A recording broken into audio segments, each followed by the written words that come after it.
थांबा चहा टाकलं घेऊन येते. बहिणी आता चहा नको, चहापेक्षा गोड बातमी दिली, याच्यापेक्षा काय पाहिजे. सरपंच येतो. बरोबर पाटील. ए मम्मी बघ तू लिकरू आला शाळा शिकून तिकडून बघ.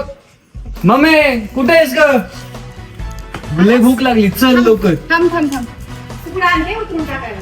बर.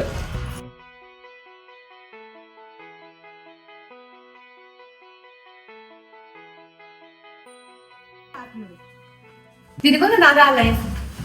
काय तायडे अभ्यास बिभ्यास काही करते की नाही? करते ना. गोंधळ. नाही करते ना, चांगली चालली. आई तायडे तर इथे आबा कुठे गेले? आपण गेले सरपंच. सरपंच काय विषय? आपल्या दादाला मुली बघायचं झालंय ना. दादा पोरगी बघते का? बर म्हणजे हाय माझा विषय. त्याचं तर होऊ द्या मग तुझं बघू. बर.